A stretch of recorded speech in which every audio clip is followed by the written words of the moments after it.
Wa alaikum salam. My name is Saeed Rabi. Yes, please, you're welcome. Are you a Somalian or a Ghanaian or what? Ghanaian. Ghanaian. MashaAllah. Please. I have two questions. Two questions. It's all right, thank you. I'm used to the two questions. One is that Please. I know that Muslims are not allowed to eat pork. And they're not.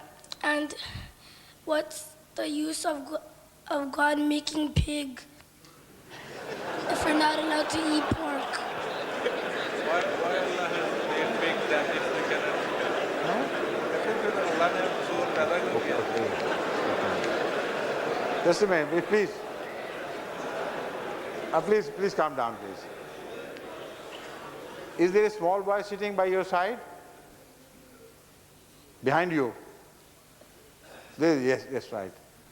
Can you eat him?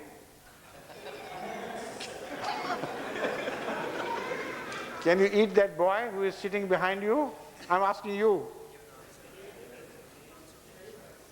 No. No? Why has Allah created him then? Can you eat skunks? No. Can you eat snakes? No. Scorpions? No. Or worms? No. No. Why has Allah created them? Can you eat eagles? No. So most of the things Allah has created, you can't eat them. Don't you realize that? Yes. Thank you. My second question is, Yes? when we die, He's an intelligent boy, I must say. Eh? Mashallah. Immediately understood the answer from the trend of the way I addressed him. Yes? I know that when we die, we go for judgment. If we be bad, we go to hell. If we do good, we go to heaven. But what happens to animals if they die? आखिरी समय में सुना आखिरी सा क्या था आखिर में What will happen when the animal dies? That's a good question too, mashallah. No, nothing to laugh about. It's a good question. The animals are all created not for themselves, but for man. They are a support for man. And this support of man is not always direct. There's an ecosystem in the world where each animal plays his role or its role. And if you remove one animal from the ecosystem, the whole food chain will be disturbed. So it's a very interesting question you have raised. People, I don't know why they laugh at such wise questions. Right? You raised a very good question. Animals are not created as end products of life. They are created to support the end product of life. So all that matters is the end product, man. That is why man has been given choices. And your question also contains the answer to itself. When you said, when we do good deeds, we go to heaven. When we do bad deeds, we go to hell, right? Yes. How can animal do good deeds and bad deeds? Can you imagine a snake behaving like a gentleman? Can you imagine a lion suddenly taking pity on animals and started eating fodder and grasses to behave like a gentleman? So they do not have in their power to do good or bad at all. Whatever they do is through instincts. And because their conduct and behavior is instinctive, it does not require any reward or punishment for that matter. You understand? Yes. Jazakumullah, thank you. Mashallah, very, very intelligent boy, I must say. My question is, how and on whom Hinduism religion originated. And Okay. Simply what you mean is how Hinduism came into being.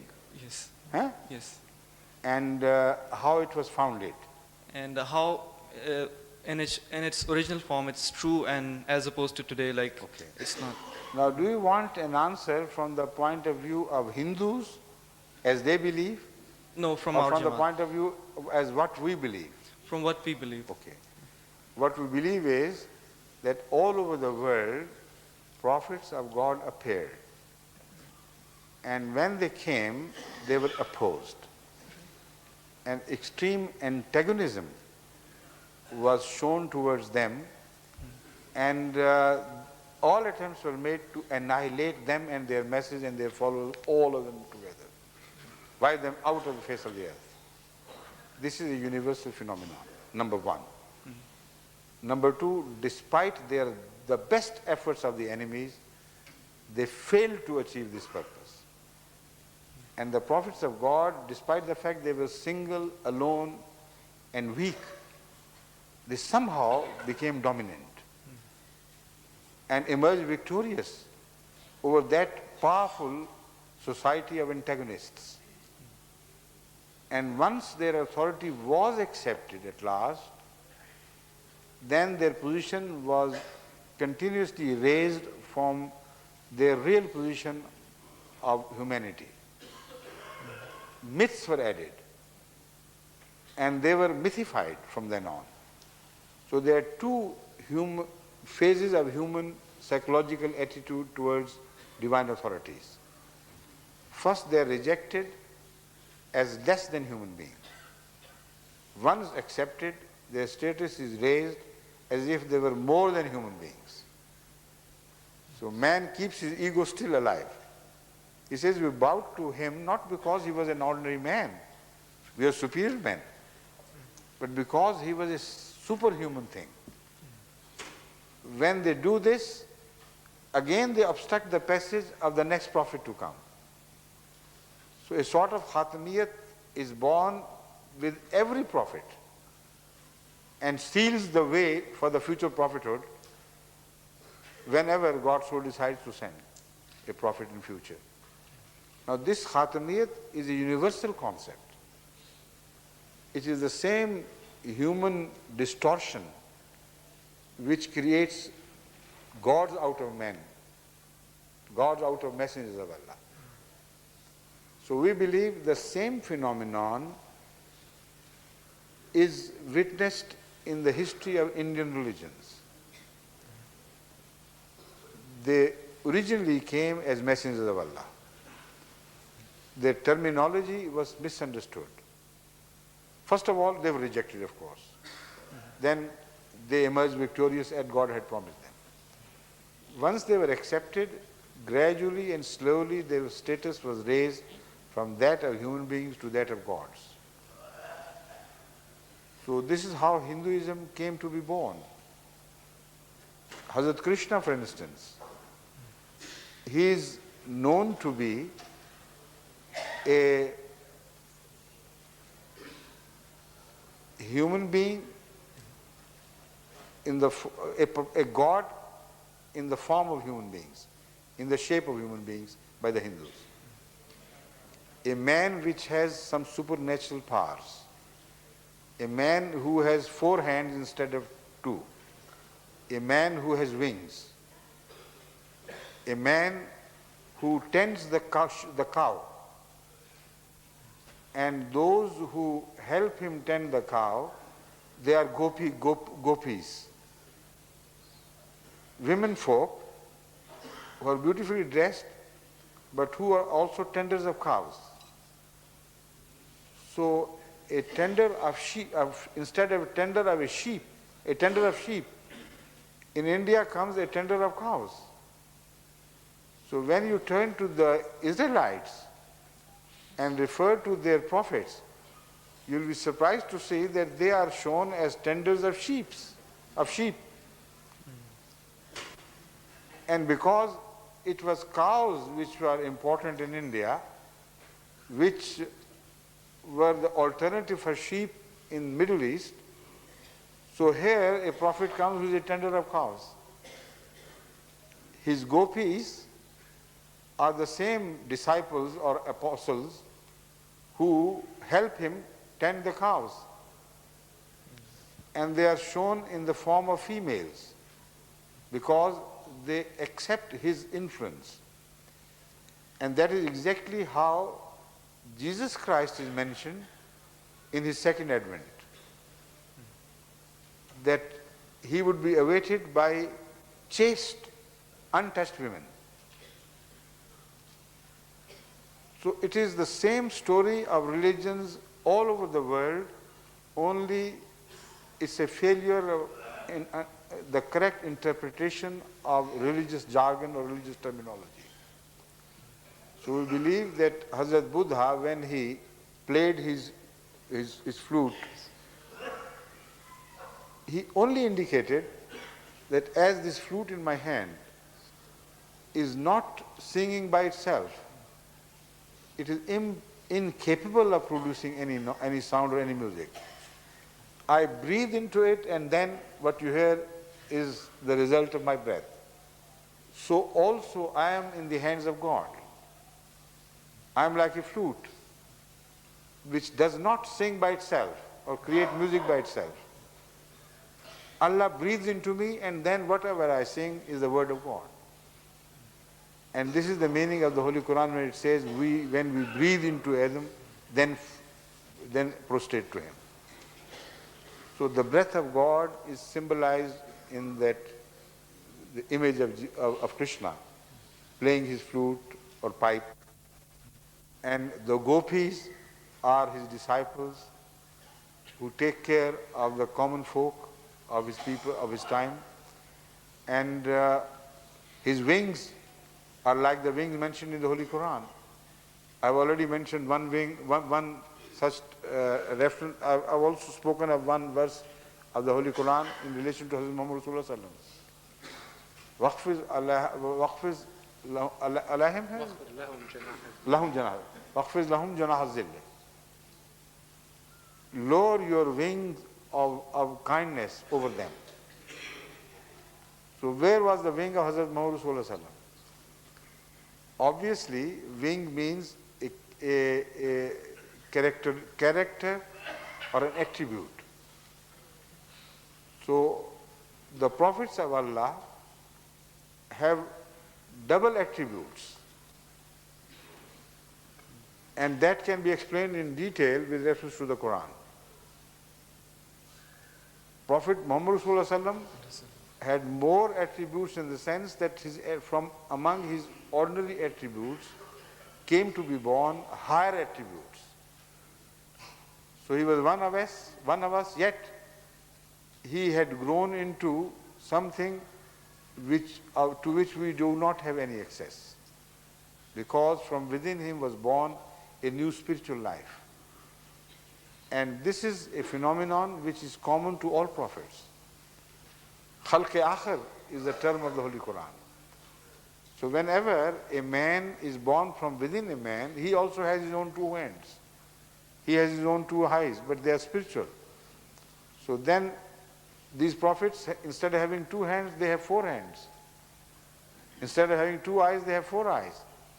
Because the other two eyes and hands, etc., which are born from within them, are spiritual. So Krishna was no exception to that rule. But that is our explanation of how Hindu religion came to be born and distorted ultimately, unfortunately. Is that what you wanted to know? Yes. Jazakumullah. Thank you. وَخْفِضْ جَنَاحَكَ لِلْمُؤْمِنِينَ. Have you checked it? Somebody should check from the Quran, or some Hafiz should come to our aid. Once there is a controversial view, then it's better to play safe now.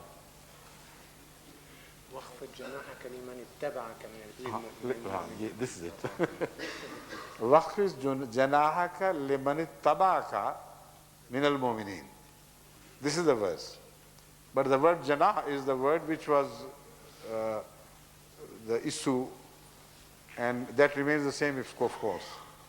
The meaning is, as I explained in my Jummah sermon, that bend your wing of mercy over those of them whom you address who believe in you. So the word junah is just a symbolic word which should not be taken too literally. You still in doubt?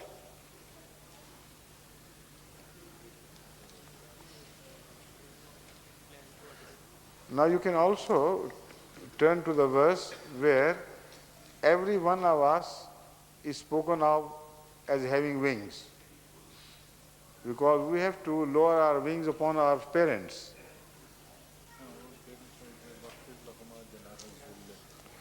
وَخْفِضْ لَهُمَا جُنَاحَ الذُّلِّ. This is the one verse about the parents.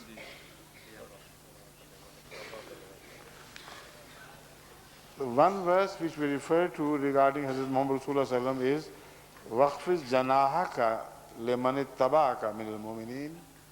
Lower your wing upon those who believe in you, who follow you from among the believers. This is a literal translation. And at another place,